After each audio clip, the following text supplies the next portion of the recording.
Alhamdulillah, di kesempatan kali ini memang kita urutkan dari pembahasan terpenting sejak awal bahwa pencegahan prematur ini perlu diketahui oleh para orang tua, ya, sehingga nanti kita bisa mengurangi angka kelahiran prematur di Indonesia. Ya, kita tahu bahwa kejadian prematur ini banyak sekali dampaknya kepada tumbuh kembang anak.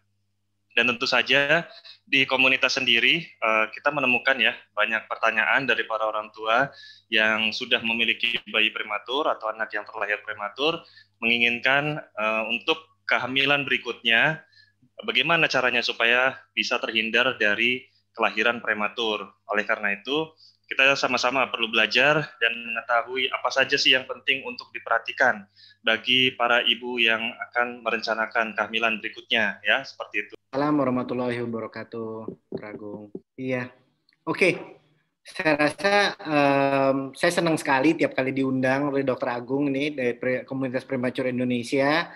Dan memang saya pribadi, karena saya di rujukan nasional di Cipto, ya preterm labor ini makanan kita sehari-hari. Jadi persalinan prematur ini memang kasus paling banyak di Departemen Obstetrik Ginekologi, itu ialah persalinan prematur. Jadi hampir 40% pasien kita dari semua jenis kasus obstetrik ginekologi itu persalinan prematur. Kalau untuk obstetri atau kehamilan itu masalah mungkin lebih dari 50% kasus kita persalinan prematur. Jadi sangat penting sekali kenapa kita harus memikirkan pencegahan daripada prematuritas atau preterm labor. Karena kita tahu bahwa menurut WHO, menurut berbagai badan di dunia, preterm labor ini selain menyebabkan masalah untuk bayi, janin bayi, dan di masa depannya sebagai orang dewasa juga, sebagai manusia, dan pasti mempengaruhi tentang Human Development Index negara kita juga, dan biaya yang tidak sedikit itu underestimate mungkin ya, biaya yang bejibun lah ya, biaya yang selangit untuk mengatasi preterm, baik di tingkat pribadi, finansial, fasilitas kesehatan untuk menyediakan alat-alatnya saja, nggak sembarangan keluar duit dengan nolnya dikit, dan kemudian untuk negara, saya rasa memang tinggi sekali. Jadi kalau bisa sih dikurangin. Nah, namun ada beberapa kendala sebelum saya mulai. Di dunia itu sepertinya di negara yang sangat maju pun angkanya tetap agak meningkat ya, Dr. Agung ya. Kita tahu ya.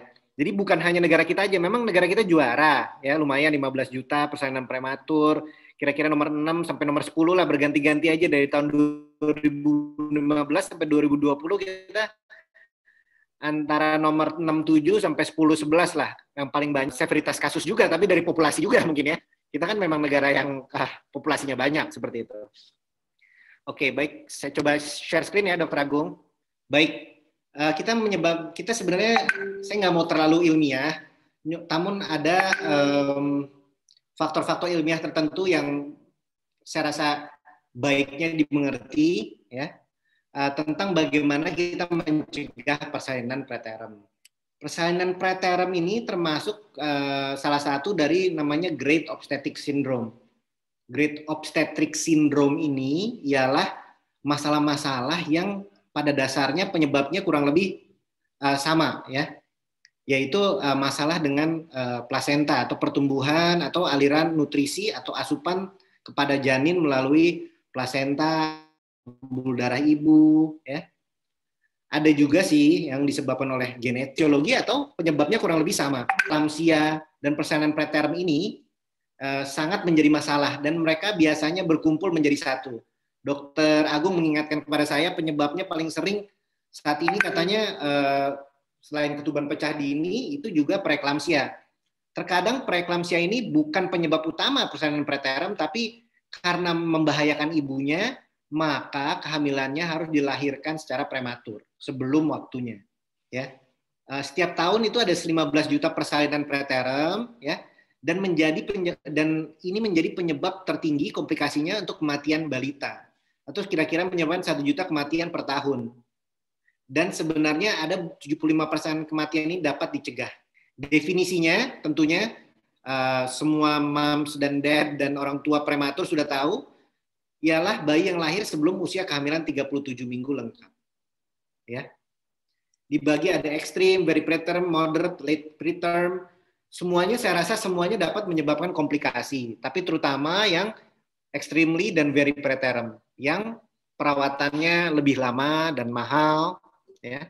Kita lihat di sini, ya, Indonesia termasuk yang kejadian pretermnya lumayan tinggi, atau lebih dari atau sama dengan 15%.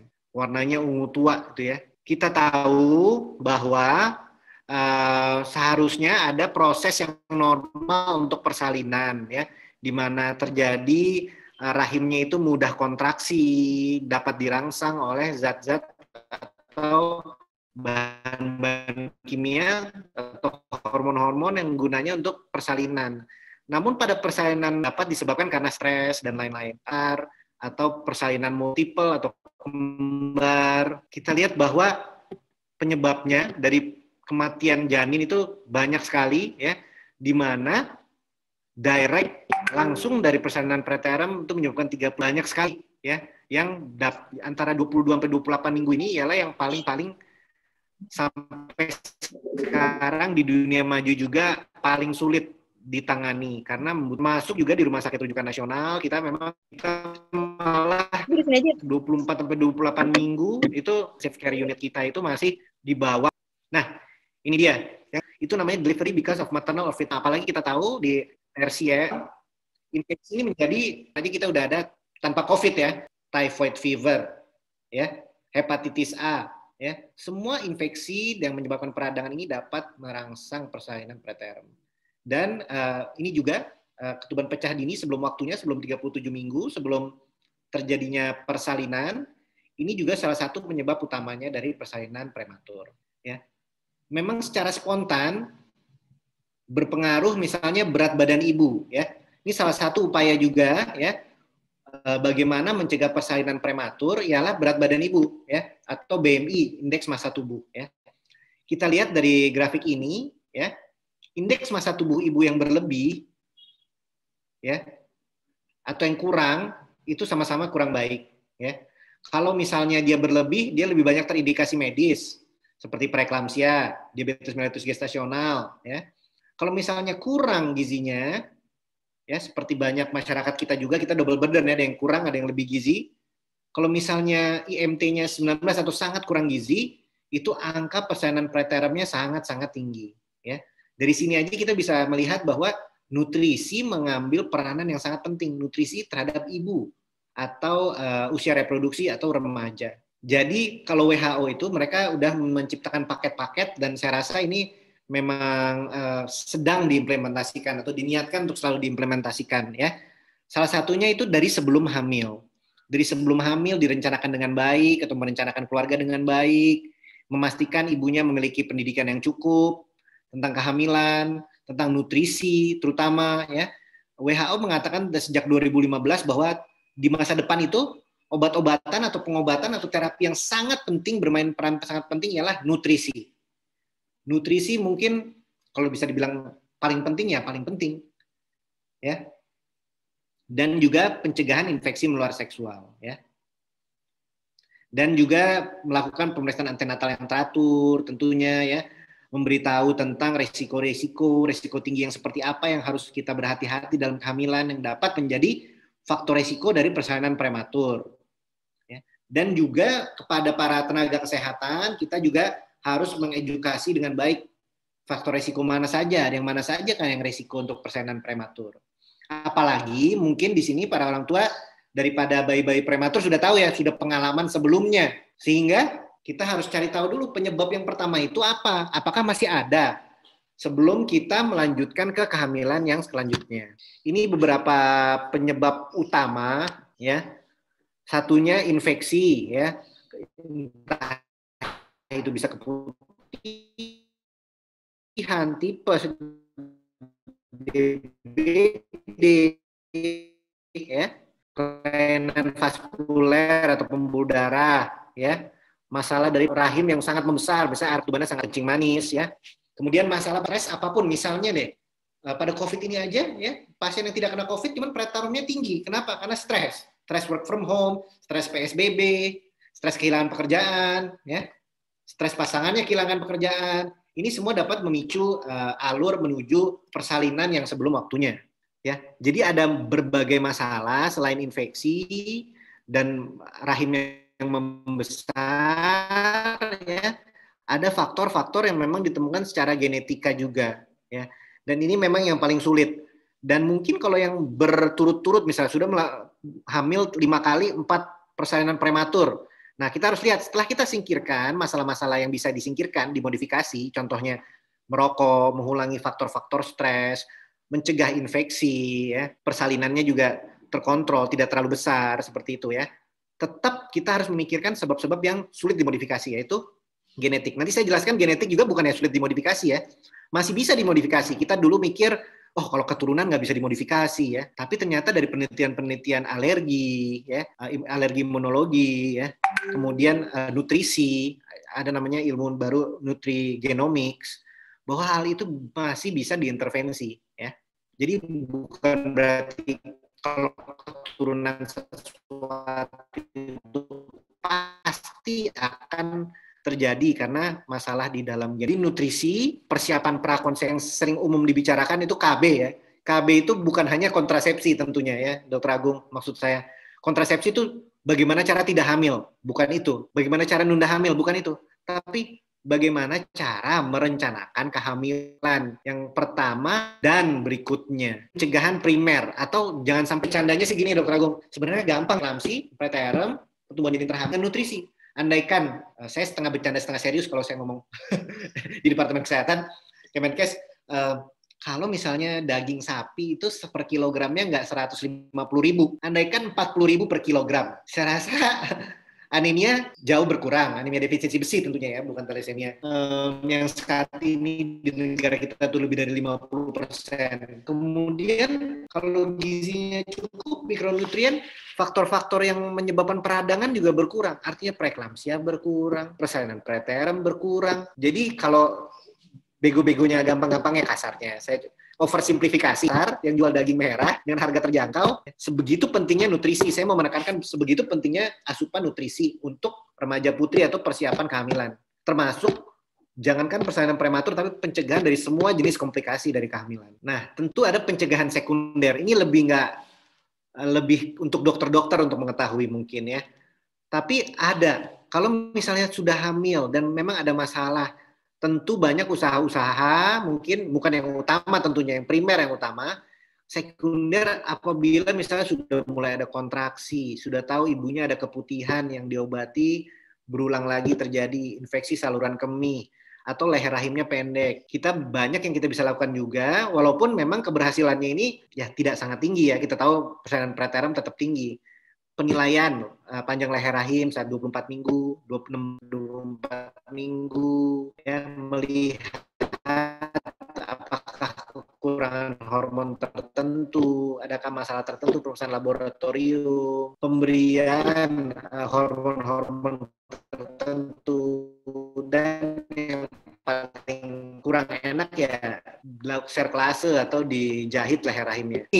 Tapi andai kita masih mengusahakan dan sudah mulai terjadi proses-proses menuju ancaman persalinan yang prematur, masih ada opsi lain untuk kita tangani. Nah, ini apabila sudah terjadi atau akan terjadi, tidak bisa dihindari lagi persalinan prematur baru lahir. Ya, di antaranya satu, pemberian pematangan paru. Pematangan paru pada ibu yang akan bersalin prematur terbukti dapat menurunkan angka respiratory distress syndrome atau sesak nafas, ya, pada bayi baru lahir yang prematur.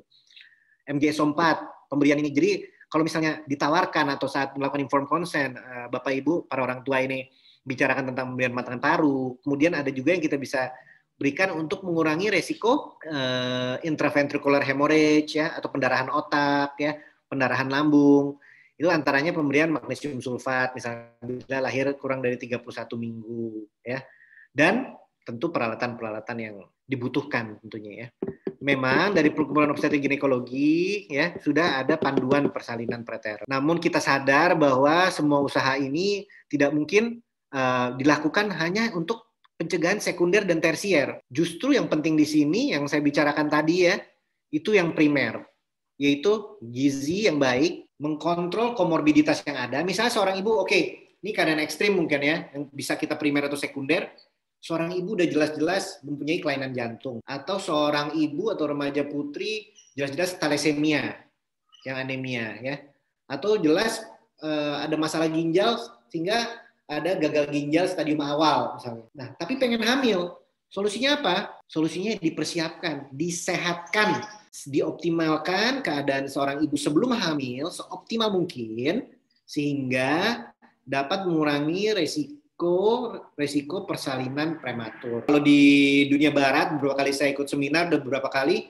mereka selalu bilang kalau udah hamil mencegah preterm. Itu mereka nggak bilang itu usaha sia-sia sih, tapi itu naik gunung Everest lah ya. Kita ya segala modalitas juga kemungkinan gagalnya mungkin, jadi bukannya keberhasilan mencegah preterm yang dinilai, seberapa lama kita bisa menunda itu aja ya. Jarang tuh yang 24 minggu ancaman persalinan preterm kita pertahankan sampai 38 minggu ya. Paling kita pertahankan sampai kita kasih pematangan paru, mungkin optimal beratnya misalnya 32-34 minggu. Kalau di RSCM atau rumah sakit tersier lainnya, misalnya harapan kita gitu, biasanya kita 32 minggu, ada masalah yang sangat itu kita berani. Ada yang di tempat lain mungkin 34 minggu kemampuannya, tiap provinsi dan fasilitas kesehatan beda-beda ya. Jadi yang penting itu sih nutrisi dan pengkontrolan daripada atau pengendalian daripada faktor-faktor resiko yang ada pada ibu tersebut ya. Baru kita bicarakan tentang kalau misalnya itu gagal, baru yang lain-lain. Baik, saya rasa itu sih Dokter Agung intinya dari pembicaraan saya. Jadi kalau mau mencegah, nggak bisa tuh dari sudah hamil terus mencegah sih. Menurut saya benar-benar harus sadar anak-anak yang prematur nih, anaknya Dokter Agung deh. Kita ngomongin anaknya Dokter Agung kan cewek ya Dokter Agung ya, perempuan ya, alhamdulillah ya. Iya betul. Nah, jadi dari dia umur sedini mungkin sudah diedukasi misalnya contohnya tentang nutrisi ya, bagaimana menjaga kesehatan yang baik ya secara umum, karena dengan kebiasaan lifestyle seperti olahraga, nutrisi yang adekuat dan cukup, itu saja yang dapat mempersiapkan tubuh seorang wanita nanti menjadi ibu untuk menurunkan resiko persalinan prematur.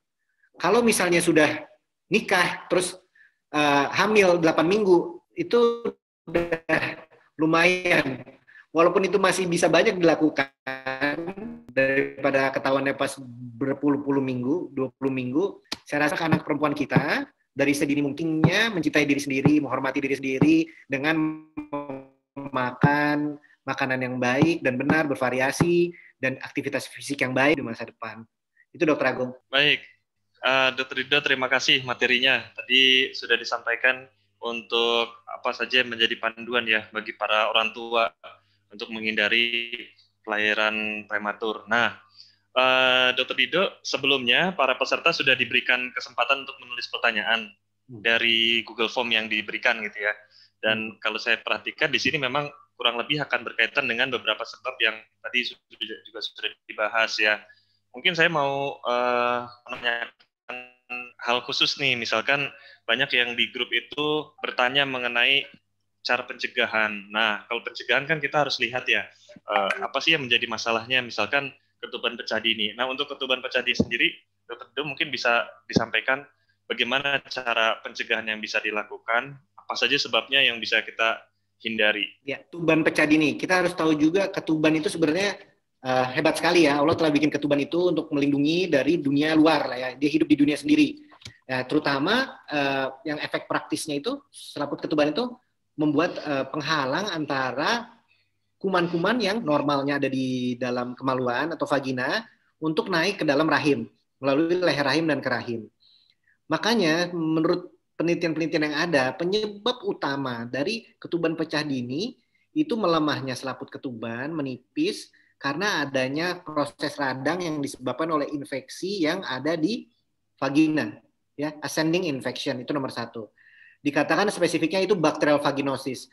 Bacterial vaginosis itu apa sih? Sebenarnya sih bukan penyakit, tapi itu suatu ketidakseimbangan kuman-kuman yang baik dan yang tidak baik di dalam saluran reproduksi ibu ya dalam vagina yang menyebabkan melemahnya, menyebabkan radang dalam vagina dan leher rahim sehingga menyebabkan radang itu mempengaruhi selaput ketuban dan menipiskannya, dan selanjutnya menyebabkan kontraksi leher rahim yang menipis dan juga ketuban pecah akhirnya sebelum waktunya dan terjadilah persalinan.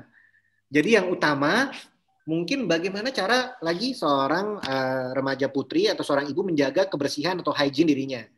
Ya, ingat itu yang hygiene dari sisi hygiene, dan juga ada dari sisi selaput ketubannya biar bagus ya tentu nutrisi ya. Nutrisi dan hygiene ini harus berjalan bareng selama kehamilan ya. Seperti bila seorang ibu sudah mengeluhkan dalam kehamilan misalnya, usia kehamilan berapapun, oh keputihannya banyak, kayaknya nggak normal deh ya, atau ada bau yang tidak sedap, atau warnanya yang tidak normal kayaknya, segera dikonsultasikan ke tenaga kesehatan atau fasilitas kesehatan yang dekat, sehingga dapat segera dicari tahu dan dilakukan tata laksana. Itu utama. Yang kedua yang seringkali tidak ditemukan atau tidak ditemui itu dan akhirnya ditelusuri itu infeksi saluran kemih yang tidak bergejala. Ya, kita ketahui bahwa adanya bakteri dalam kandung kemih itu sebenarnya tidak normal. Namun apabila ada bakteri dalam kandung kemih seorang ibu hamil, seorang tidak hamil deh perempuan, namun tidak ada gejala itu seperti nyeri saat buang air kecil, rasa panas saat buang air kecil, lebih sering anyang-anyangan, tidak lampias saat buang air kecil, itu tidak harus diobati pada ibu yang tidak hamil, pada seorang wanita tidak hamil. Namun, kalau pada ibu hamil, terbukti menurut penelitian-penelitian yang ada bahwa infeksi saluran kemih yang ada leukositnya tertentu, ada bakteri di urinnya, dan gold standarnya itu pemeriksaan kultur, di mana ada 100.000 colony forming unit biasanya dari bakteri tertentu, itu walaupun ibunya tidak bergejala, nggak ada rasa sama sekali, nggak ada apa-apa nih, nggak ada keluhan, ada fungsinya untuk pemeriksaan urin lengkap dan kultur urin pada seorang ibu hamil, karena itu dapat menyebabkan atau mencetuskan kaskade atau dapat mencetuskan proses terjadinya persalinan prematur, Dokter Agung. Jadi yang utama tuh infeksi, ya. Dari infeksi saluran kemih, yang sekitaran lah ya, sekitaran tetangganya lah ya, infeksi saluran kemih di depan, ya kan. Terus kemudian keputihan, jelas-jelas sebelahan. Nah, yang satu lagi itu infeksi yang lain, bisa spesifik seperti periodontitis. Misalnya, makanya saya selalu, kalau pasien saya selalu tanya, dari awal kehamilan mau kapan pun nanya, Bu, ada masalah nggak giginya? Ada gigi bolong yang belum ditambal, ada nyeri-nyeri gigi, ya. Kita nggak boleh meremehkan. Ya. Kalaupun ada, sebelum hamil seharusnya dibereskan. Dan kalaupun selama hamil, ternyata harus dilakukan intervensi, saya pro banget untuk dilakukan intervensi, bekerja sama dengan rekan-rekan dari kedokteran gigi, ya, karena itu juga dapat merangsang tadi pelamahan selaput ketuban, radang, infeksi, dan pecah ketuban. Itu saya bilang itu di luar hal-hal yang umum infeksi terjadi ya. Banyak sekali prematuralitas terjadi karena infeksi yang lain yang seluruh tubuh. Pasien kalau musimnya DBD itu, KLB DBD itu persalinan prematur tiap malam, ya, demam, mules, typhoid, demam, mules, ya. Dan pasien-pasien kita yang COVID sekarang ini kan di Jakarta kita udah ada data berapa? Di Indonesia kita ada data sekitar 500-an, di Jakarta sekitar 200 lah ya. Datanya kita ibu hamil dengan swab PCR positif COVID. Itu angka preteramnya juga tinggi. Satu, terindikasi, maksudnya untuk menyelamatkan ibu. Dua, memang inflamasi dan radang sitokin itu melunakkan leher rahim dan membuat ketuban pecah dini. Jadi yang pertama nutrisi tadi sudah bicarakan, dan kedua menjaga kebersihan, hygiene, terutama alat reproduksi wanita, dan mencegah infeksi dari segala macam infeksi. Itu Dokter Agung. Oke, baik. Ini summary-nya jadi tadi nutrisi ya, terus yang kedua mencegah infeksi yang berkaitan dengan tadi organ kandungan dan sekitarnya juga yang, jadi infeksi ini kan ada yang intrauterin dan ekstrauterin juga lah ya, yang di luar dari kandungan, artinya seperti typhoid juga bisa, demam berdarah juga bisa gitu. Misalkan kalau batuk pilek itu bisa berpengaruh nggak, Dokter Dido? Misalkan ada orang sakit batuk pilek gitu ya, ibu hamil, dia kan infeksi juga, itu virus sih sebetulnya ringan ya. Mempengaruhi nggak itu kondisi ringan-ringan seperti itu kepada risikonya? Common cold misalnya. Kita ngomongin batuk pilek, itu tuh COVID juga batuk pilek sih. Ini apa namanya? Kalau common cold tentu ini tidak secara signifikan mempengaruhi persalinan preterm karena dia self limiting, biasanya nggak lebih dari 1 minggu, dan biasanya sekarang udah ada obat-obat simptomatik untuk meredakan batuk seperti itu ya, atau mempercepat pengeluaran lendir. Namun bila berlarut-larut, namanya batuk kronis, misalnya TBC gitu ya, TB paru, batuk-batuk, selain inflamasi dari TB-nya, tapi batuk-batuk itu sendiri merupakan suatu usaha, apa ya bahasa awamnya itu ngeden kan ya, batuk itu mengedan ya, Valsalva ya. Kalau itu terus ya mungkin dapat batuk-batuk yang kronis gitu ya, atau jangka panjang gitu. Oke. Baik, Dokter Rido, ini tadi sudah membahas mengenai KPD ya. Jadi yang bertanya ataupun punya keluhan KPD sudah mendapatkan jawabannya, ketuban pecah dini. Kemudian juga sudah membahas mengenai infeksi. Ini juga sudah dibahas tadi. Kurang lebih masih berkaitan juga dengan ketuban pecah dini. Yang ketiga yang juga menjadi sebab-sebab utama, yang tadi juga dijelaskan, ini mungkin kondisinya yang membahayakan sehingga akhirnya dilahirkan prematur, yaitu preeklamsia. Nah, mungkin Dokter Rido bisa menjelaskan bagaimana sih cara mencegah kejadian preeklamsia itu sendiri? Apakah seseorang yang pernah mengalami preeklamsia di suatu riwayat kehamilan akan pasti atau mungkin seberapa besar risikonya dia terkena lagi? Gitu. Seperti itu, Dokter Jo. Nah, ini sangat baik nih. Jadi penelitian preeklamsia, memang preeklamsia itu luput terus daripada penyembuhan, karena teorinya banyak sekali, tapi dalam waktu 5 tahun terakhir ini banyak sekali perkembangan untuk kita mengerti preeklamsia. Salah satunya, preeklamsia itu terjadi bukan hanya karena dulu kita mikir karena plasentanya kurang nempel, kurang bagus, trofoblastnya atau nempel kehamilannya kepada rahim kurang bagus. Tapi kesini nih, terutama 2-3 tahun terakhir, ada masalah ternyata faktor utama juga ialah endometrium atau tempat dia bertempel, atau desiduanya. Jadi rahimnya dari awal sudah bermasalah. Itu bisa ditandai mungkin dari sebelumnya, sebelum hamil nih ya, ada haid yang tidak teratur. Contohnya apa? Contoh pasien-pasien dengan sindrom ovarium polikistik atau PCOS ya. Itu ada haidnya tidak teratur misalnya, siklus anovulasi.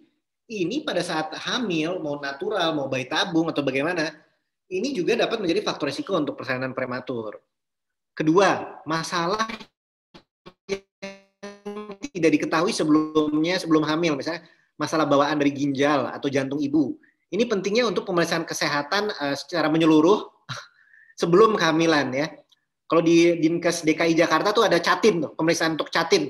Itu minimal ada golongan darah, anemia, HIV, sifilis, hepatitis B gitu ya. Nah, keadaan-keadaan tertentu ini terutama masalah dengan jantung, pembuluh darah dan ginjal menjadi faktor risiko terjadinya preeklamsia juga. Dan kenapa preeklamsia bisa terjadi ulang lagi ya? Misalnya ibu yang dengan preeklamsia yang memburuk pada kehamilan pertama, kemungkinan terjadinya preeklamsia pada kehamilan berikutnya bisa 20-30% kemungkinannya. Lumayan tinggi. Kenapa? Dulu kita pikir apa genetik, apa ada sisa, apa gimana? Apa ada faktor inflamasi yang masih di sekitar pembuluh darah ibunya? Nyata memang ibu yang dengan preeklamsia itu setelah kita lakukan ekokardiografi, pemeriksaan USG jantung pada ibunya, pada saat dia hamil dengan preeklamsia, yang ringan atau yang berat atau yang perburukan, kemudian setelah lahir di USG lagi, memang telah terjadi perubahan dan sifat dari pembuluh darah. Sifat ini bisa menjadi permanen. Ya, jadi tidak hanya meningkatkan resiko preeklamsia pada berikutnya, tapi meningkatkan segala sebab penyakit kardiovaskular seumur hidup ibu itu. Ibu misalnya hamil anak pertama 21 tahun, preeklamsia, ya, kemudian entah gimana pokoknya dia nggak punya anak lagi lah misalnya. Ya. Tapi ibu itu akan misalnya hipertensi yang tidak berkaitan dengan kehamilan, penyakit jantung, stroke, untuk jangka panjangnya biasanya lebih tinggi terjadinya pada usia yang lebih muda. Misalnya orang-orang lain hipertensi usia umur 48, ibu lain 53 setelah menopause, ibu dengan preeklamsia mungkin lahiran 21 tahun ya udah lama. Tapi sudah ada gejala-gejala stroke ringan, umur mana kita bisa menyikapi hal ini? Kalau sesuatu permanen sudah terjadi. Nah, satu ya, pencegahan primer, sekunder, tersier lagi ya. Kalau primer tentunya optimalisasi kesehatan ibu, medical check up, tahu kesehatannya bagaimana ya. Nutrisi yang sangat baik. Kita gini, di negara manakah kita pelajarinya case study-nya, di manakah angka preeklamsia rendah? Angka preeklamsia rendah di semakin maju suatu negara. Bukan negara aja, negara secara umum, terlalu umum. Suatu populasi, ya. Karena di Inggris tetap tinggi preeklamsia pada populasi apa? Populasi imigran. Imigran pindahan dari Afrika, dari Palestina, itu angka kematian ibunya dan preeklamsianya tetap tinggi. Tapi yang native, dia lahir di UK atau di US, itu sangat rendah. Di mana populasi yang lebih seragam itu misalnya Jepang, Korea, dan Skandinavia, itu rendah sekali juga angka kejadian preeklamsianya. Kenapa? Gizi, ya. Bukan berarti harus, memang sedikit berkaitan dengan sosioekonomi, namun saya bilang tadi, kalau misalnya semua makanan murah, terjangkau, ya, itu semuanya pasti bisa dicegah. Itu yang primer. Oke, jauh dok, komennya banyak lah, ntar ada komen politik lah di situ. Kalau sekunder, udah jelas nih seorang ibu preeklamsia. Dia nggak mau lagi selanjutnya kehamilannya preeklamsia. Yang pertama bisa dilakukan usaha kita ialah screening atau penapisan. Penapisan seorang ibu, jadi seorang ibu yang hamil pertamanya preeklamsia, jangan serta-merta datang seolah-olah nggak ada apa-apa, kontrol untuk hamil keduanya, hamil 8 minggu, telat haid seolah-olah, dok saya hamil telat 2 minggu gitu. Anak keberapa bu? Anak kedua, ke bidan gitu. Ya. Loh, kayaknya biasa banget ya. Anak hamil pertama saya dulu dok, saya tensinya tinggi banget sampai harus dirujuk. Ini hal informasi yang sangat penting ya. Dengan adanya sejarah ini aja, pada usia yang muda trimester 1 mungkin akan jadi preeklamsia. USG 11 sampai 13 minggu untuk lihat pulsatile index daripada arteri uterina. Ini supaya moms and dad tahu aja ya. Jadi ngapain gitu ya. 11-13 minggu apa sih yang dilukain dokternya gitu. Di USG, aliran darahnya dari panggul ibunya ke rahimnya bagus atau tidak. Kalau ternyata alirannya kurang bagus, ibunya ada riwayat preeklamsia sebelumnya. Ibunya obesitas misalnya ya. Ada riwayat diabetes itu di keluarga atau sebelumnya dengan sindrom ovarium polikistik ya. Dengan pemeriksaan lab tertentu misalnya ya. Wah, ibu ini berarti resiko bisa dihitung. Resiko preeklamsia pada kehamilan ini di atas 37 minggu kemungkinannya 80%. Nah, dengan seperti itu barulah berbicara dengan para spesialis-spesialis, ada hal-hal tertentu yang harus dieksplor tentunya. Ada yang misalnya contoh yang ada ujungnya ya.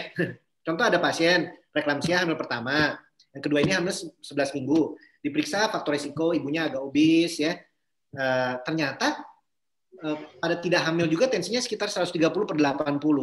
Setelah dilakukan pengecekan, karena anak pertamanya meninggal ya, tentu dia nggak mau terjadi lagi, hamil 26 minggu, preeklamsia, eklamsia, dirawat di NICU, anaknya meninggal lahir 26 minggu.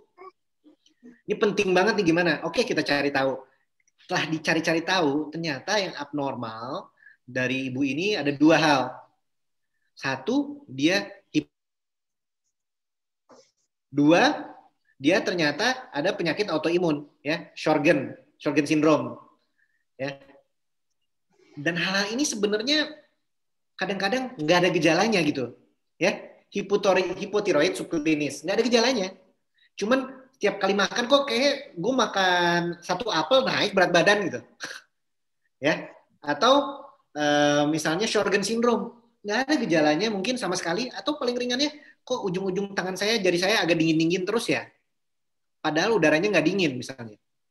Ternyata pada pemeriksaan lab anti-LA, anti-RO positif, tiroidnya rendah, ya, TSH-nya juga rendah biasanya, sentral hipotiroid.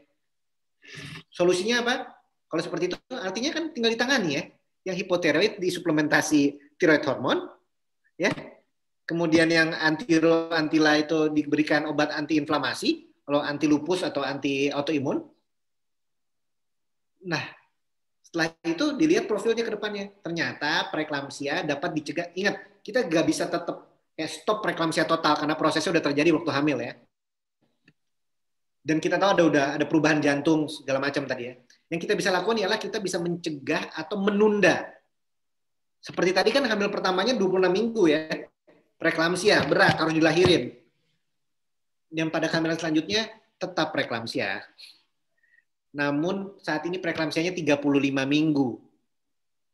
Ya, di mana bayi lahir 2.250 gram. Rawat gabung. Ya.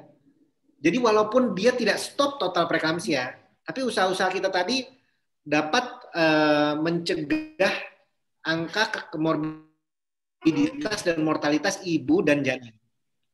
Ibu dan bayi, ya. Artinya bukan mencegah preterm, tapi menunda pretermnya dari extremely preterm menjadi late preterm. Kan itu jauh banget. Kalau untuk kita tahu bedanya 24 minggu sama 34 minggu jauh bumi dan langit. Ya, menunda 2 minggu itu jauh bedanya, ya. Jadi itu yang kita bisa lakukan yang sedikit rumit. Ada lagi yang kita bisa lakukan ialah artinya sebelum hamil kedua ya turunkan berat badan sesuai indeks massa tubuh ideal, ya. Kalau udah tahu hamil pertama turun dulu dia untuk anak kedua, ya kan. Turun dulu, kembali dulu. Kalau udah yakin naik 30 kilo, kalau bisa turun 5 kilo dari sebelumnya. Ya. Udah tahu kan bakal naik atau gampang naik misalnya. Ya, makan nutrisian, ya. Orang memikir tentang pengencer darah itu nggak harus minum, ya. Kalau disiapkannya dari sebelum kehamilan, banyak sekali umbi-umbian, kacang-kacangan, tanaman hijau kita itu dengan pengencer darah alami, ya. Bawang putih, ya, mengandung salisilat, ya itu sama aja kayak minum aspirin tiap hari. Ya. Semua persiapan ini termasuk kalau PCOS misalnya mengontrol gula darah, ya, yang diabetes, ya, untuk turunkan berat badan, haidnya sudah teratur kembali, ya. Kalau berat badan bagus, ya. Terus kemudian faktor-faktor inflamasi berkurang, haidnya teratur. Itu suatu pertanda biasanya kehamilannya akan baik-baik aja. Tapi kalau udah nggak turun-turun berat badannya, alasannya menyusui lah segala macam, ya kan. Terus haidnya nggak teratur, ya. Kalau diperiksa lab kacau balau, ibaratnya itu merah semua, ya.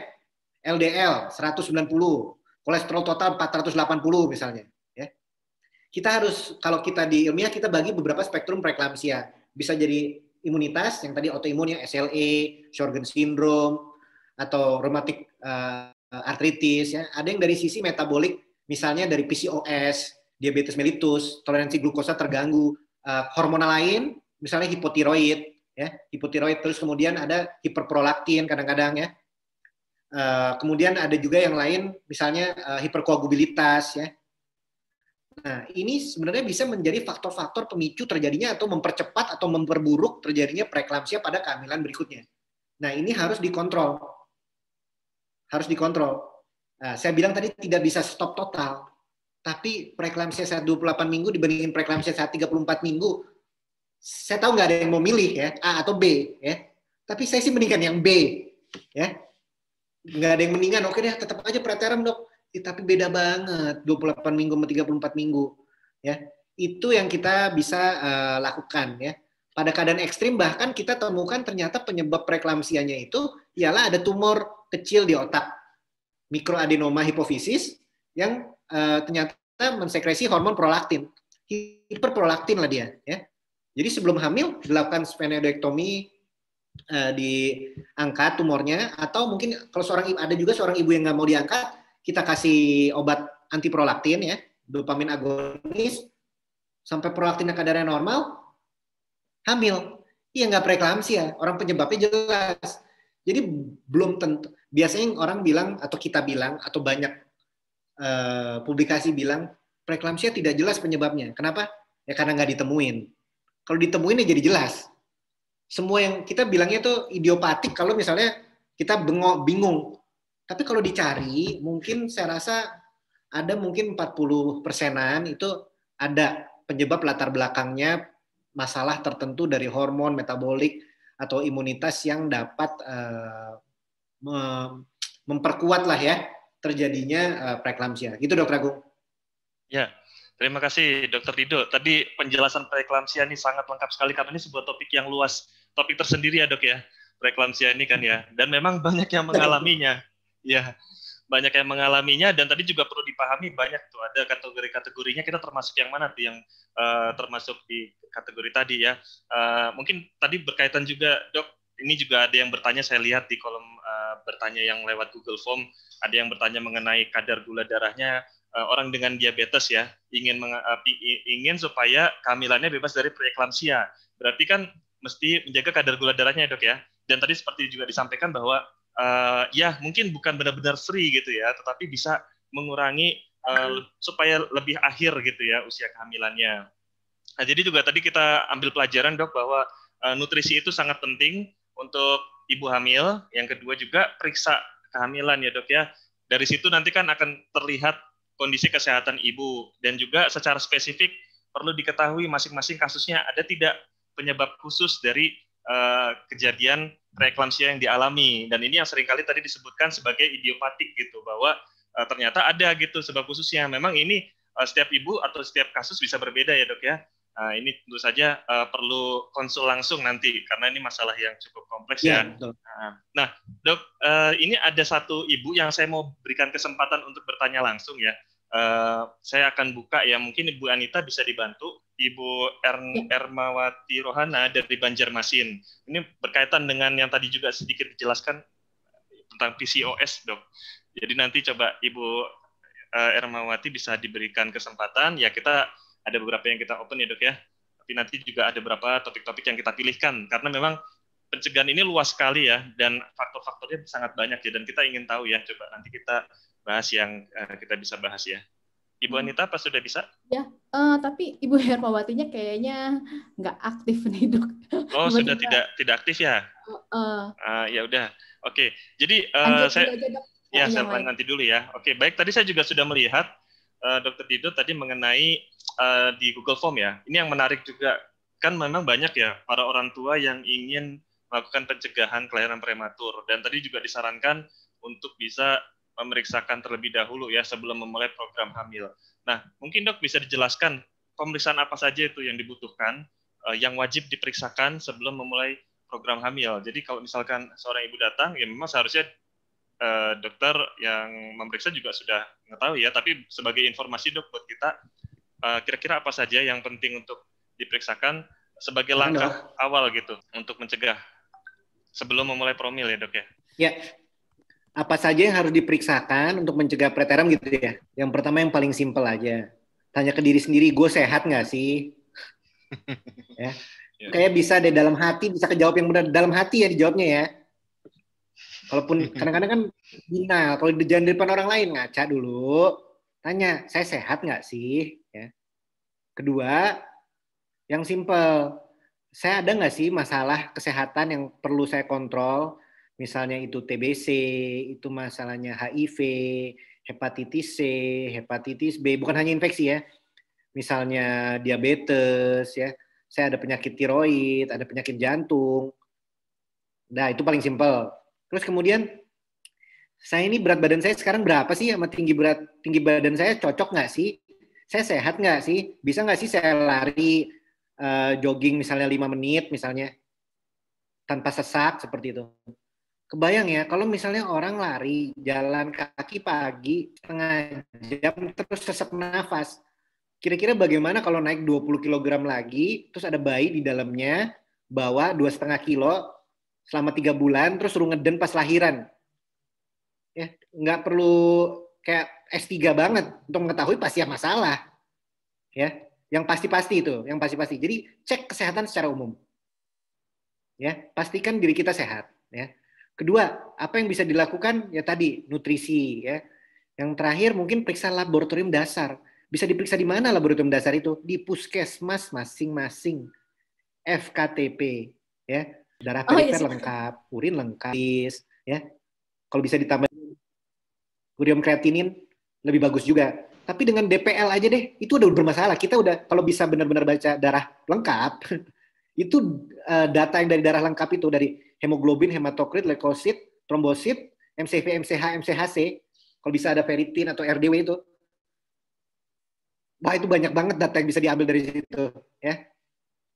Bisa kelihatan seorang mempunyai radang yang kronik, proses penyakit yang kronik atau tidak, ada kira-kira masalah keturunan atau tidak, kira-kira defisiensi zat tertentu atau tidak, adakah pembentukan yang abnormal, misalnya tumor, infeksi, kanker, ya.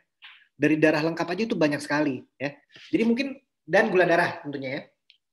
Kalau bisa gula darahnya yang saya anjurkan, saya baru ngomong juga sama Dinas Kesehatan DKI kemarin, kalau bisa tidak hanya gula darah sewaktu ya, pada awal kehamilan, minimal 2 kali awal kehamilan dan 24-28 minggu diperiksa gula darah puasa dan tes toleransi glukosa oral, atau saya bilang kalau misalnya ongkosnya nggak ada nih pemerintah, gula darah puasa dengan gula darah 2 jam postprandial ya. Saya rasa itu sangat penting karena itu menggambarkan ke depannya bagaimana, apakah kemungkinan diabetes ini seperti apa ya. Kita tahu risikonya itu tinggi. Kenapa dari awal kehamilan, Dok? Saya baca-baca di jurnal-jurnal 24-28 minggu, 30 minggu dalam kurung, baca semua jurnal, bawahnya tulisannya in high risk population, periksalah sedini mungkin pada pemeriksaan pertama, antenatal pertama. Kita baca high risk population, paling atas apa? Asian race, ras Asia, ya, kecuali di sini banyak bulenya, ya. Sepertinya kita semua ras Asia. Ras Asia itu resiko tinggi. Jadi orang Indonesia aja udah resiko tinggi diabetes. Nggak usah, ibu ada keturunan diabetes. Ibu orang Indonesia, oh iya, resiko diabetes.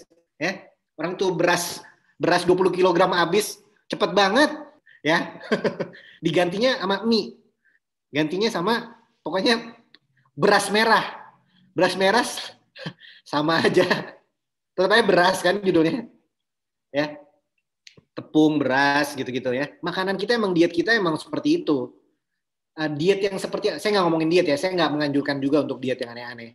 Tapi kalau kita lihat populasi-populasi yang rendah risikonya, preeklamsia, diabetes mellitus, persalinan preterm, seperti Swedia, ya makannya nggak kayak kita pastinya. Ya. Bukan nasi rames kayak kita makannya. Ya. Apa kita harus berubah halauan? Ya nggak juga, cuman maksudnya coba kita belajar sesuatu dari mereka, misalnya dikurangi apa yang negatif, ditambahkan apa yang positif gitu. Gitu, Dok. Oke, baik, Dr. Dido, tadi sudah dibahas ada pemeriksaan. Pertama, kita perlu ketahui dulu diri kita sehat atau tidak gitu ya. Karena kalau kita sehat, mengetahui kita sehat itu satu modal tersendiri. Yang kedua, periksa ke dokter. Nanti detailnya dengan pemeriksaan lab yang sederhana pun bisa diketahui. Nah, Dok, ini ada yang mau bertanya langsung nih dari Ibu Cesa di Tangerang Selatan. Ini sepertinya available ya. Coba kita persiapkan untuk bertanya ke Dr. Dido. Untuk topiknya hampir mirip sih, Dok, sama yang tadi ingin bertanya. Silakan untuk dibuka, Ibu Anita. Ya, sudah Bu Cesa. Iya. Boleh. Iya. Terima kasih, Dok. Terima kasih Bu Anita. Sebetulnya pertanyaannya udah terjawab sih. Karena saya sebelumnya hamil di usia 31 tahun, kemudian saya ada PCOS, kemudian saya melahirkan di 32 weeks dengan HELLP syndrome. Saya rutin periksa setiap bulan, tapi muncul tiba-tiba aja di 32 weeks tadi gitu. Di detik-detik terakhir, ternyata asupan makanan anak saya sudah tidak tersalurkan lagi gitu. Jadi hari Kamis saya periksa, Jumat periksa darah lagi, hari Sabtu saya C-section gitu. Memang untuk kehamilan kedua, apalagi udah dengerin penjelasannya Dr. Dido tadi, saya ngerasa saya belum siap memang. Dan apakah memungkinkan ya, Dok? Maksudnya dengan usia yang sekarang saya 36 aja, saya kayaknya udah nggak kepengen gitu ya. Tapi maksud saya, is it possible gitu? Kalau misalnya kita PCOS, terus kita pernah HELLP syndrome gitu, apakah memungkinkan lagi nggak sih? Maksudnya dengan kehamilan yang sehat, iya saya nggak minta lahir yang full term ya, tapi maksud saya resikonya kan tetap gede gitu ya, Dok gitu. Tapi apakah possible? Apakah sehat gitu? Apakah bukankah resikonya tetap ada gitu? Apakah saya akan kembali HELLP syndrome atau enggak sih gitu? Pengen tanya itu sih, Dok. Terima kasih Bu Cesa sudah sharing dan ada pertanyaan juga ya tadi mengenai kondisinya. Iya, terima kasih Dr. Agung. Dan ya, sama-sama Ibu Cesa. Ya, terima kasih Bu Cesa pertanyaannya. Ini pertanyaannya sulit nih, bukan jawabannya yang sulit sih, pertanyaannya sulit juga ya. Jawabannya yang simple, ya tetap resiko tinggi. Usia 36 tahun dengan PCOS, dengan riwayat preeklamsia HELLP syndrome, resikonya sangat tinggi untuk kehamilan berikutnya preeklamsia. Ya. Mungkin dari sekarang tanpa pemeriksaan dari saya dan sebelum hamil, mungkin kita bisa tafsirkan mungkin sekitar mungkin kemungkinannya dia preeklamsia mungkin 50%. Ya, HELLP syndrome kita nggak tahu ya. Namun apakah bisa diusahakan misalnya kehamilannya dicegah sampai dengan sebelum misalnya mendekati 37 minggu, ya kita harus cari tahu dulu penyebab utamanya ya. PCOS itu kan suatu gejala ya, sindrom ya, seperti AIDS, sindrom ovarium polikistik. Latar belakang penyakitnya itu macam-macam. Bisa dari hiperinsulin ya, bisa resistensi insulin ya, bisa karena hiperandrogen atau hormon laki-laki yang berlebihan, bisa karena berat badan, ya, bisa macam-macam. Nah, contohnya kalau misalnya ternyata diketahui nih, Ibu Cesa ternyata hiperandrogen karena penyebabnya tertentu misalnya, hiperandrogen karena ada tumor adrenal atau hiperinsulin karena ada riwayat diabetes di keluarga. Kita tes aja gula darahnya. Tes toleransi glukosa oral dengan HbA1c, kemudian cocokin sama BMI-nya, kita kontrol mungkin dengan obat-obatan dan juga ibunya menurunkan berat badan sesuai dengan berat badan yang kita inginkan, targetnya berapa, ya. Kemudian kita telusuri lagi, mungkin sering berhubungan dengan lipid profile, misalnya kalau kolesterolnya tinggi, LDL-nya tinggi, ya kita turunkan, ya dengan diet, dengan gaya hidup, dengan obat-obatan jika perlu, ya. Karena kita tahu itu menjadi faktor inflamasi juga, ya. Setelah terkontrol gula darahnya, ya, kemudian haidnya teratur lagi, kemudian berat badannya ideal untuk hamil lagi. Saya rasa dengan begitu saja tanpa kita melakukan hal yang canggih-canggih banget, itu sudah menurunkan mungkin dari 50% kemungkinannya jadi 30%. Kemungkinannya seperti itu, ya. Kemudian pas saat hamil dilihat lagi nanti faktor-faktornya apa lagi ya. Saya bilang tadi sih gimana ya, kalau di tersier kita kan komplit ya, memang tidak semuanya komplit ya. Kita di divisi fetomaternal biasanya sih alhamdulillah sih sebagian kecil memang tidak bisa kita cegah sama sekali yang kompleks ya, tapi yang seperti Ibu Cesa mungkin kita bisa usahakan sehingga mungkin komplikasinya tidak terlalu berat, mungkin preeklamsi tapi mungkin tidak HELLP syndrome, atau tadinya HELLP syndrome-nya parah, jadi mungkin mild, mungkin taksiran berat bayinya, tadinya pertumbuhan bayinya terhambat 32 minggu, lahirnya 1,6, mungkin kalau ini lahir 34 minggu 2,1, ya, itu mungkin yang realistis. Tapi adakah kasus yang sangat baik? Ya ada lah. Kasus yang sangat baik ada, ya. Kasus yang sangat baik ada, kasus yang sangat buruk jarang, sangat yang baik juga ada ya. Misalnya ya ternyata ibunya setelah turun berat badan terkontrol semua faktor-faktornya tadi ya. Gula darah terkontrol, kolesterol terkontrol ya. Semuanya ternyata ibunya sampai cukup bulan tidak ada preeklamsia juga bisa. Itu jawaban singkatnya sih beresiko. Baik dok, terima kasih banyak. Ya. Ya, alhamdulillah tadi sudah ditambahkan dengan jawaban yang lengkap ya dari dokter ini. Kita berusaha membahas beberapa topik yang penting nih, dok. Tadi sudah kita bahas mengenai KPD, juga udah membahas tentang infeksi, kemudian PEB, preeklamsia. Nah, juga tadi mengenai nutrisi juga sudah disampaikan. Ada hal juga penting, dok, yang ingin saya tanyakan, dok, mengenai inkompetensi serviks. Ya, ini juga ada nih di Google Form yang bertanya. Dan juga kaitannya dengan tindakan sirkulasi ya, sirkulasi itu bagaimana dok dengan kondisi inkompetent cervix? Jika ingin ada riwayat itu terus nanti dilakukan sirkulasi, itu prognosisnya atau bagaimana pendapat dokter mengenai hal ini? Saya bagi dua ya pendapat ini, komentar saya. Satu mengenai ilmu pengetahuannya, ilmunya dan teorinya. Kedua mengenai pengalaman pribadi saya mungkin ya. Untuk keilmuan inkompetensi serviks itu artinya ialah leher dari sebelum hamil pun. Hamil aja kita lihat dari inspekulo udah ada dari WSG ginekologi transvaginal. Kemudian nyeri atau mulus-mulus, tapi tiba-tiba bayinya lahir. ya. Itu namanya inkompetensia serviks. Dan mungkin ada pemendekan serviks dari umur 14-16 minggu kita USG transvaginal, panjang leher rahimnya kurang dari 2,5 mm, 2,5 cm. Itu suatu tanda inkompetensia serviks. Atau dengan alat-alat yang lebih canggih kelihatan konsistensinya lunak misalnya, ya. Dan itu adalah indikasi untuk mencegah preterumnya ialah karena penyebabnya serviksnya, ya serviksnya kita ikat, ya, diikat dengan benang atau bahan jahit tertentu, bisa dari bawah, bisa dari atas, bisa dari perut, dari macam-macam. Dan itu dikatakan dikombinasikan dengan preparat-preparat hormon tertentu, misalnya progesteron, dapat menurunkan angka kejadian preterum, ya, pas 34 minggu. Tergantunglah penilaian klinis. Bila kompetensia serviks 24 minggu itu sangat bermakna dibandingkan tidak dilakukan sirkulase. Namun menjahit masukkan jarum, menjahit leher rahim yang lunak. Sirkulase sendiri bisa menjadi faktor risiko terjadi persalinan prematur karena itu merangsang radang, ya, karena tindakan tersebut. Jadi kita harus proteksi juga sirkulase dengan obat-obatan anti kontraksi. Nah, yang kedua komentar saya tentang pengalaman.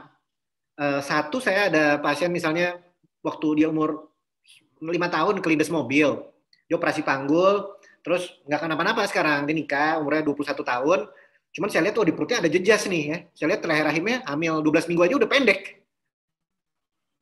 Ya, mungkin agak rusak serviksnya waktu itu, ya. Terus saya pikir gimana ya usahanya ya. Udah pernah hamil sebelumnya? Udah pernah 3 kali keguguran sebelumnya. Hamil 16 minggu keluar, ya. Ini hamil keempat. Ya nggak ada pilihan lain sih saya pikir. Kita pikir ini kalau nggak udah pasti terjadi lagi ya. Ya udah kita lakukan sirkulase. Alhamdulillah dia udah lahiran sama saya 2 kali. Jadi yang itu saya sirkulase. Terus kehamilan yang keempat itu lahiran normal by the way ya, nggak sesar ya. Yang keempat itu. Jadi lahirannya juga waktu itu kapan dicopot dok? Oh ya 34 minggu. Ya udah kita copot deh. Besok deh. Saya lagi sibuk 35 minggu kita copot. Nggak seminggu setelah itu lahiran normal. Lahirannya saya belum sempat datang bahkan. Ya karena inkompetensi serviks kan ya. Saya cuma jahit perutnya, wah lancar banget, bayinya 2,8 kilo, ya kan? Terus yang kedua gitu juga. Yang kedua gitu juga di sirkulase dan terjadi lagi lahiran normal lagi, 2 kali lahiran normal. Terus ada pengalaman saya juga untuk inkompetensi serviks. Jadi pada intinya gini, kalau memang diagnosisnya benar inkompetensi serviks, bukan ini ya, ada rahim yang memendek, tapi pemendekannya itu karena proses infeksi, itu beda. Ya, misalnya dia keputihan lama, sebenarnya dia nggak inkompetensi serviks. Anak pertama lahiran operasi, yang kedua normal misalnya ya, dan panjang serviksnya awalnya biasa-biasa aja, waktu 16 minggu, 17 minggu, 20 minggu, pas 30 minggu dia keputihan banyak, infeksi saluran kemih nggak diobati, rahimnya memendek. Nah, ini beda lagi. Ini kalau kita lakukan sirkulase, yaitu lebih mungkin kemungkinan merangsang persalinan malah. Ya, karena tipis dan memang keadaan inflamasi. Bukan karena struktur leher rahimnya yang bermasalah. Kalau definisi dari kompetensi serviks itu strukturnya bermasalah atau leher rahimnya memang bermasalah tanpa faktor radang. Nah, kalau yang benar diagnosisnya inkompetensi serviks, sukses rate dengan sirkulase bagus sekali dibandingin tidak di sirkulase. Namun kalau penyebabnya lain, nah itu masih kontroversi. Gitu Dokter Agung. Oke, baik, terima kasih Dokter Dido tadi menjelaskan mengenai sirkulase. Tadi kisah pengalaman Dokter Dido sendiri berarti bisa bertahan ya dok ya sampai 36 minggu ya, berarti ya 35 minggu terus 36 minggu. Artinya, tapi dibedakan dulu sirkulasenya apakah benar tadi kondisinya inkompetensia serviks atau yang karena pengaruh infeksi ya tadi sudah dijelaskan oleh Dokter Dido. Dokter, ini ada satu pembahasan menarik lainnya, Dok, yang saya ingin tanyakan untuk pembahasan mengenai kebutuhan suplementasi ataupun vitamin pada ibu hamil. Saya juga punya pengalaman terutama pada kehamilan yang kedua ya, disarankan untuk pemberian vitamin D ya. Vitamin D ada manfaatnya untuk diberikan kepada ibu hamil yang juga nanti bisa berpengaruh kepada kondisi ibunya dan akhirnya bisa mempengaruhi kepada kesempatan untuk lahir cukup bulan. Artinya juga secara tidak langsung bisa mempengaruhi mencegah kelahiran prematur. Kalau misalkan vitamin D ini dok, apakah bisa dikonsumsi langsung? Maksudnya pasien beli sendiri di apotek dengan dosis tertentu atau harus diperiksa terlebih dahulu oleh dokter? Dan apa manfaatnya vitamin D ini dok? Mungkin bisa dijelaskan. Ini menarik nih. Ini bahkan SPOG juga nanya begini kok, ya. Ya, jadi ini berdasarkan evidence, ya. Jadi dilakukan penelitian oleh Divisi Fetomaterna, Prof. Noryono Wibowo, Dr. Rima Irwinda, dan kawan-kawan dari divisi saya di 5 kota besar. Di 5 kota besar Jakarta, Depok, Medan kayaknya ya. Itu ternyata dari 5 kota besar itu semua ibu hamil yang antenatal care diperiksa vitamin D 25OH namanya. Kadarnya hampir 97-98% insufisien atau defisiensi. Bayangin tuh ya. Jadi hampir semuanya lah gitu ya kalau kita mau pukul rata. 97-98%. Artinya harusnya yang ideal itu kadar vitamin D 25OH untuk mencegah segala komplikasi. Misalnya preeklamsia, preterm, pertumbuhan janin terhambat itu minimal 40 nanogram per mililiter. Itu dapat menurunkan resiko sampai 60%. Apabila kadarnya 60 nanogram per mililiter, itu bisa menurunkan sampai 80% komplikasi tersebut. Nah, ibu-ibu ini rata-rata 10, 15. Jadi bukan defisien lagi ya. Kalau saya periksa pasien-pasien saya pribadi yang menengah ke atas aja, ya, itu mungkin yang 9,9 juga ada. 94 nilainya. Ya. Sementara target 40. Ya. Dan vitamin D di sini setelah penelitian dalam 20 tahun terakhir ini, vitamin D itu dulu kan kita mikir vitamin D berjemur dapat vitamin D di metabolisme kulit untuk memperkuat tulang gitu ya. Tapi ternyata vitamin D itu banyak sekali efeknya untuk reproduksi, stem cell, hormonal, dia berperan dalam semua proses metabolisme tubuh, pertumbuhan, ya, kontrol gula darah, ya, otak, ya. Jadi vitamin D ini tidak hanya untuk tulang, tapi untuk hampir semuanya. Makanya ada pendapat kayak ini vitamin yang pleotropik. Pleotropik tuh ibarat kayak stem cell aja, dia di semua sistem, di semua bagian tubuh ada metabolisme, setiap organ dan sel penting peran vitamin D. Nah, masalahnya dulu ada 10 tahun yang lalu, oh ibunya berjemur aja. Saya rasa matahari bukan masalah di kita. Ya. Matahari ambil aja dari luar ibaratnya, gratis. Ya. Bukan berarti orang Indonesia, orang ras kita ya, misalnya Melayu atau Kaukasoid ya, Kaukasoid Mongoloid ya. Itu kita berjemur terus vitamin D kita tinggi, enggak, gosong. Kenapa? Memang ada penelitian juga, terutama dari daerah Asia Tenggara, bahwa ternyata gen kita untuk memetabolisme vitamin D menjadi aktif dan sehingga berguna, itu terjadi polimorfisme itu apa ya? Agak beda dikit lah sama orang-orang bule ya. Kalau orang bule, dia berjemur, membantu metabolisme vitamin D meningkatkan. Kalau orang Indonesia berjemur, orang Thailand berjemur, gosong, vitamin D tetap rendah. Tapi itu mungkin bagus juga. Allah telah memproteksi kita juga dari kelebihan vitamin D. Bayang nggak? Dokter Agung pasti vitamin D-nya 200 kali. Kalau misalnya saya setiap hari di luar, misalnya 200 lah. Ya, terus batu ginjal kita segala macam. Ya.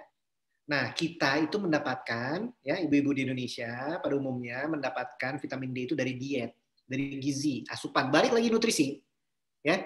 Sumber-sumber nutrisi ya, sayuran hijau, daging merah, ya, kambing, sapi, ya. Itu sumber-sumber vitamin D kita yang utama. Ya, bukan berjemur. Jadi jangan habis ini, berjemur pagi-pagi. Ya nggak bagus, saya nggak bilang berjemur nggak bagus. Tapi nggak ada jumlah jam berjemur sebanyak apapun yang dapat meningkatkan 9 jadi 40, nggak ada. Ya. Nah, kalau misalnya vitamin D-nya itu kira-kira misalnya 20 lah, misal ya, kita nggak periksa nih, misal 20.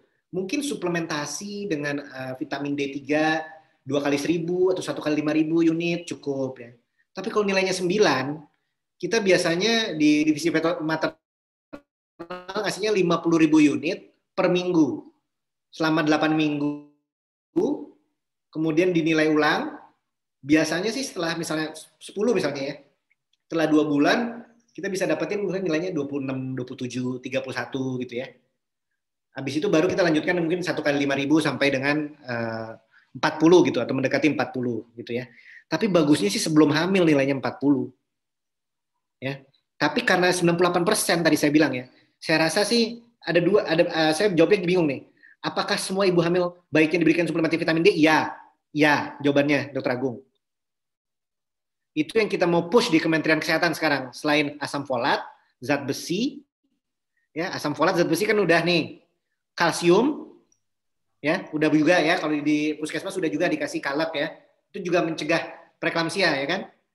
Kemudian selanjutnya vitamin D. Nah, vitamin D ini masalahnya BP POM belum ACC. Vitamin D yang ada di pasaran secara umum, yang over the counter itu, izinnya itu suplementasi. Ya, suplemen. Suplemen itu batasnya kalau nggak salah 400 international unit atau 800 international unit. Belum sebagai terapi, therapeutic drug. Sementara yang kita mau gunakan kalau misalnya target 40, kita balik lagi 9 vitamin D-nya. Itu kan artinya bukan suplemen. Terapi namanya. Kalau terapi, jarang sih berlebihan kalau dengan di Indonesia ya. Tapi jadi nggak asal-asalan. Apakah semuanya sebaiknya diberikan vitamin D? Ya. Seberapa banyak itu yang susah. Kita nggak bisa bilang ke Kemenkes, kita pukul rata, semua orang kita kasih 1 kali 1000. Kalau tadi vitamin D-nya 10, targetnya 40, terus 1 kali 1000, sampai 2 tahun nggak nyampe-nyampe. Kan sebelum diketahui kadarnya, saya rasa sih suplementasi vitamin D, saran itu masa sih kita minum 10 tablet per hari? Kan itu untuk sebulanan tek tuh mungkin ada 2 yang vitamin D-nya cukup. Yang kadar vitamin D-nya cukup hanya 2 dari berpasien-pasien sebulan misalnya. Itu Dr. Agung. Ya baik, Dr. Rido, terima kasih. Kita sudah dapat intinya bahwa penting sekali pemberian suplementasi vitamin D ini ya dok ya. Nanti lebih baiknya secara khusus spesifik sambil periksa ke dokter, ditanyakan untuk dosisnya berapa. Itu akan lebih tepat dengan pemeriksaan lab juga ya dok, didukung itu. Dok, ini sebenarnya banyak nih dok, topik yang saya ingin tanya, mudah-mudahan dikejar nih sebentar lagi sebelum kita berakhir ya. Saya mau tanyakan mengenai satu hal tadi apa ya. Oke, ini dok, untuk persiapan ibu hamil, biasanya kan saya rasa ini banyak yang bertanya, setelah lahiran prematur, ingin kembali memiliki anak gitu ya. Itu untuk jarak kehamilan berapa lama dok yang dianjurkan, dan paling lama berapa lama ya? Jangan lebih dari itu, mungkin ada risiko bertambah. Juga kaitannya dengan batasan usia dok. Ya, kalau yang termuda berapa, terus usia paling tua itu berapa yang menambah risiko kelahiran prematur? Paling muda saya sarankan umur 20-an tahun mungkin. Karena kenapa nggak 17 gitu ya? Makin muda makin bagus dok gitu kan? Masih seger, mana seger lagi masih anak-anak. Ya. 20 tahun itu ialah maturitas, bukan alasan sosial nih ya. Secara fisik kenapa? Saat itulah aksis atau jalur jaras antara otak, ya hormon-hormon lain, indung telur, ovarium dan rahim itu paling matang. Ya, dia siap untuk kehamilan, ya. Tubuh dan gizinya juga, ya, edukasinya juga. Saya rasa yang paling optimal tuh 20 tahun lebih atau sama dengan dari 20 tahun. Nah, usia maksimum yang resikonya itu kita nggak ngomongin khusus preterm ya, untuk semua resiko deh ya. Biasanya secara kesepakatan aja, secara kesepakatan nih. 35 tahun sebenarnya. Ya, 35 tahun karena di atas 35 tahun ini resiko segala macam, sebutin aja A sampai Z meningkat. Pokoknya komplikasi bukan preterm doang. Semua komplikasi di dalam kamus kedokteran 35 tahun ke atas itu semuanya meningkat. Termasuk kelainan kromosom seperti Down syndrome untuk bayinya ya, resiko preeklamsia, resiko persalinan preterm, resiko DMG, resiko dan selanjutnya meningkat. Jadi saya rasa 20 sampai 35 tuh paling oke. Optimal ya. Apakah 36 boleh? Ya boleh, saya nggak bilang gitu. Yang paling optimal 20 sampai 35. Kapan masih bisa kita dengan screening dan diagnosis dan kontrol yang lebih ketat masih bisa cukup aman mungkin sampai umur 38 tahun mungkin ya. 40 tahun tuh lumayan pusing. Pusing dua-duanya. Ibunya ngurus anaknya pusing, udah umur 41 tahun punya anak juga ya. Istri saya punya anak ketiga umur 34 aja pusing. Ya, beda sama punya anak umur 25 tahun ya. Energi ibunya juga. Jadi Kalau optimal itu 20 sampai dengan 35 tahun. Tapi ya kalau misalnya hamilnya itu lebih muda dikit atau lebih tua dikit, saya rasa masih bisa kita observasi dengan lebih ketat tentunya daripada yang 20 sampai 35. Ya. Begitu dokter. Dan jaraknya ya, jarak antara kehamilan antara pertama, kedua, ketiga itu saya saranin minimal 1,5 sampai 2 tahun. Kenapa? Sebenarnya semua pemulihan itu kan selesai nifas itu 6 minggu. Namun kita tahu semua remodeling jaringan lunak, terus kemudian kembali jantung kepada keadaan normal, pompanya, terus kemudian pembuluh darahnya kembali normal, terus kemudian ibunya sempat untuk melakukan replenish apa ya, di-charge kembali lah ya, kalsiumnya, vitamin D-nya, samfolatnya, zat besinya, dan setengah 2 tahun Dok Agung. Jadi bisa lah nikah umur 30, ya, 30, hamil, 32, 34. Nah, kita mesti punya 3 anak kok usia 30 nikah. Yang ideal ya, dalam keadaan ideal, usia 30 menikah, seorang perempuan masih bisa punya 3 anak dengan aman, gitu. Ya. Gitu Dok Agung. Iya. Ya, terima kasih Dok. Tadi panduannya cukup jelas ya, optimal 20-35, setelah itu mungkin dengan pemantauan lebih ketat, kemudian kalau 40 sudah semakin meningkat risikonya, jarak yang dianjurkan setidaknya 18 bulan sampai 24 bulan ya Dok ya, 1,5 tahun sampai 2 tahun ya, untuk pemulihan organ kandungannya. Dok, saya tadi teringat nih apa yang mau saya tanyakan, ini juga jadi yang diisi paling sering oleh ibu-ibu yang hamilnya kelahirannya prematur, yaitu pengaruh dari kondisi stres dan juga kelelahan.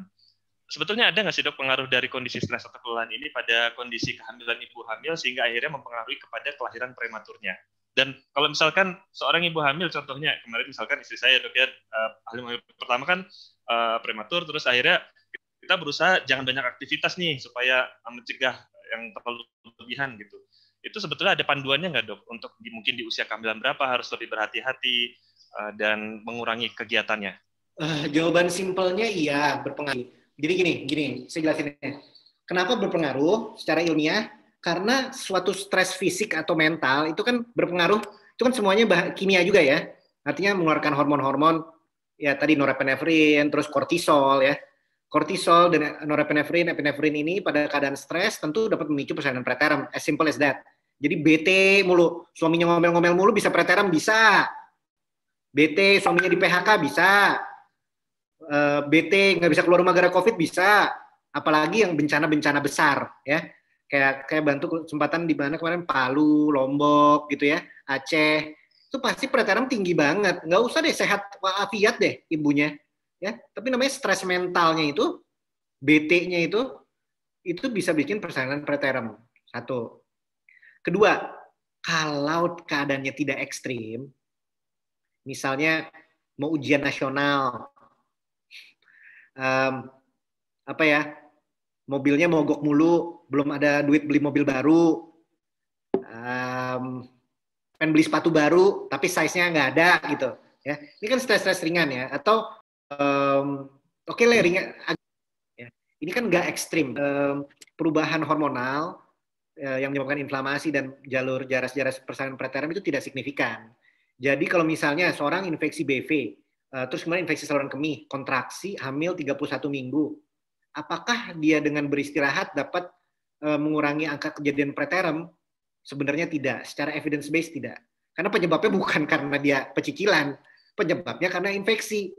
Tapi yang kita selalu bilang, Dok kalau gitu saya boleh dong keluar negeri. Ya nggak gitu juga sih Bu, gitu ya. Bukan kenapa, itu kan nambah stres fisik dan nambah, emang naik pesawat nggak stres fisik? Emang nggak stres mental juga, beda time zone misalnya. Dan mungkin kalau keadaannya tidak ada infeksi dan itu mungkin nggak akan berpengaruh sama sekali. Tapi karena sudah ada, itu menambahkan aja gitu ya. Mungkin tuh efeknya kecil yang tadi stresnya. Tapi ini udah di sini nih, dikit lagi lahiran preterm. Kalau nambahin satu lagi, nambahin itu kan maksa ya. Sih tidak ya. Dok, saya boleh naik motor nggak? Dok, kalau suami saya lewat polisi tidur, suka ngebut. Atau dok, saya tinggal di Bekasi, kerja di Menteng misalnya. Ya tergantung sih. Biasanya sih enggak. Saya bilang kalau begitu, semua dokter, semua residen, semua polwan, semua korps wanita angkatan darat, semuanya persalinan preterm. Tapi ternyatanya kan tidak. Nyatanya tidak. Jadi bisa berpengaruh pada keadaan ekstrim, pada keadaan yang mild, sedikit atau tidak ada pengaruhnya, namun pada keadaan yang memang sudah ada faktor resiko, jelas-jelas ada penyebab, etiologi daripada ancaman persalinan preterm, ya jangan maksa. Karena yang kecil banget itu bisa menambahkan, misalnya 0,1 meter dari pinggir jurang, udah dikasih obat-obatan nih, dimundurin 0,2 meter, terus dia begadang, jalan-jalan ke Cirebon, hiking, trekking di Sentul. Nah, sekarang hobinya gitu kan, trekking di Sentul. Trekking Sentul. Yang tadinya udah 0,2 meter dari jurang, nambah 1 meter ya di tengah jurang.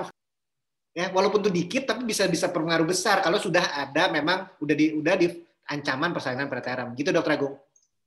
Ya, ini menjelaskan sekali dok tentang faktor stres dan kelelahan tadi. Memang ada juga yang sampai aktivitas berat tapi dia bisa cukup bulan, ya dia tidak ada faktor-faktor lain ya yang memperberat tadi ya. Kalau misalkan ada faktor risikonya itu jauh harus lebih berhati-hati. Dok, ini kita sudah di penghujung acara. Nah, mungkin dari Dr. Dido secara umum apa pesan-pesan bagi kami sebagai para orang tua bayi prematur, mungkin masih ada yang ingin kembali memiliki anak gitu ya. Apa yang pesan harus diketahui oleh para orang tua bayi prematur ini, Dok? Silakan, Dok. Ya, kalau bapak saya selalu bilang itu plan and prepare. Ya, memang Allah yang takdir ditentukan oleh Allah. Ya, tapi dengan perencanaan dan mempersiapkan segala sesuatunya, termasuk kehamilan, apalagi dengan resiko masalah pada kehamilan sebelumnya, yang kita bisa lakukan hanya berencana, merencanakan dan mempersiapkan. Dari segi yang simpel dulu dari diri kita sendiri. Saya sehat nggak sih? Ya, dari lab sederhana, berat badan, ada penyakit penyerta atau tidak. Kalau ada itu semuanya diperbaiki dan konsultasikan kepada dokter kandungan yang biasa atau yang Bapak Ibu percaya, ya, yang biasa dekat rumah, yang nyaman, konsultasikan. Kemudian dibicarakan, dicari tahu kira-kira faktor-faktor apa saja yang dapat berperan pada kehamilan saya sebelumnya. Dicari tahu dan setelah dicari tahu ya ditangani. Begitu ditangani baru hamil. Ya. Jadi bukan, dok, kayak saya hamil deh. Nah itu agak sulit. Kayaknya ibu beresiko deh, jawabnya gitu juga dong. Ya. Iya benar. Itu ibu bakal preeklamsia deh. Ya. Itu kan udah terjadi. Jadi kita ngomonginnya justru saya akan sangat fokus dari sebelum hamil. Merencanakan kehamilan, program hamil. Ya.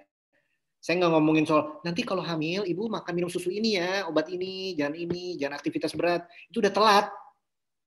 Udah tahu, Bapak Ibu tahu pengalamannya di sini semuanya, saya rasa semua itu nggak berhasil. Semuanya berujung preterm juga. Ya, kalau mau berhasil, ya dari sebelum hamil, persiapkannya. Tapi kalau misalnya udah di tengah-tengah hamil, ya kita optimalisasi itu udah beda lagi udah. Ya. Mencegah rumah rubuh tuh beda lagi udah susah.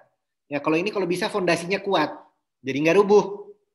Kalau udah hamil tuh namanya mencegah rubuh. Udah miring gedungnya ya kita tahan-tahan, pakai beton, pakai kayu. Itu agak sulit, walaupun bisa diusahakan. Jadi fokus dari sejak remaja.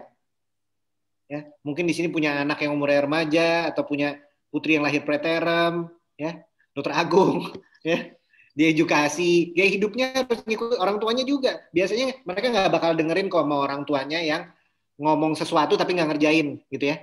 Makan buah-buahan dong, jangan makan Indomie mulu. Padahal ibunya makan tengah malam makan mie goreng telur, ya. Kamu jangan makan itu, tuh nggak sehat. Ibunya makannya itu. Kamu olahraga dong. Ibunya sambil makan nonton TV, anaknya suruh olahraga. Ya. Biasanya anak-anak kita itu akan mencontoh aja sih. Kita nggak usah ngomong apa-apa, bahkan kalau kita baca Al-Quran tiap hari, ya dia ngikut. Kalau kita sholat tiap hari, anak kita umur 1,5 tahun juga Allahu Akbar, gitu kan? Jadi saya rasa harus dirubah gaya hidupnya orang tuanya dan dari anaknya dari awal. Itu aja Dokter Agung pesan saya. Jadi direncanakan dan disiapkan. Ya, terima kasih Dokter Dido. Tadi alhamdulillah ilmunya sangat banyak sekali dan padat sekali materi kita hari ini yang sudah disampaikan. Kita coba bahas selengkap mungkin ya Dok ya. Dan tadi sudah sedetail mungkin. Mudah-mudahan para orang tua bisa dengan jelas dan paham dan mengerti perencanaan sebelum memulai kehamilan. Nah, Dokter, mungkin ada orang tua yang lokasinya di dekat Jakarta. Dokter Dido prakteknya di mana saja dan di hari apa atau jam berapa saja mungkin bisa diinformasikan Dok di sini. Oh iya iya. Mungkin kalau di Jakarta itu saya di RSCM Kencana sih, di RSCM Kencana. Saya di staf pengajar di Cipto Mangunkusumo di FKUI di RSCM Kencana. Saya biasa hari Senin sama Rabu. Kalau di Bintaro di RSI Abina Medica mungkin pernah dengar, ada rumah sakit baru di RSI Abina Medica, itu saya hari Rabu dan sampai lupa, Rabu dan Jumat sore. Dan kalau misalnya di daerah Jakarta dekat-dekat RSCM situ ada di Brawijaya Saharjo sih. Silakan aja kalau mau konsultasi. Ya, saya nggak maksa loh nih, saya kesannya jual diri nih Dokter Agung. Nggak, cuma kalau misalnya mau konsultasi Biar boleh. kenal dok. Ya. Biar kenal. RSCM di Bina Medica sama Brawijaya Saharjo. Oke, berarti 3 rumah sakit ya dok ya? Ada di sana, Bina Medica dan tadi Brawijaya Saharjo. Ya, alhamdulillah. Terima kasih banyak Dr. Dido sudah berkenan menjadi pembicara di narasumber di webinar kita untuk yang di dalam peringatan WPD tahun 2020 ini. Alhamdulillah sangat bermanfaat sekali insya Allah apa yang disampaikan, dan ini menjadi bekal buat kita semua para orang tua bayi prematur. Sudah. Oke, terima kasih semuanya. Ya, alhamdulillah. Terima kasih Dr. Agung diberi kesempatan. Terima kasih Dr. Dido. Ya. Sama-sama dokter, senang sekali bisa mendapatkan ilmu yang banyak dari Dr. Dido. Terima kasih dokter. Mari, Assalamualaikum. Saya tinggal dulu ya. Waalaikumsalam. Baik, terima kasih banyak dokter. Terima kasih banyak dokter.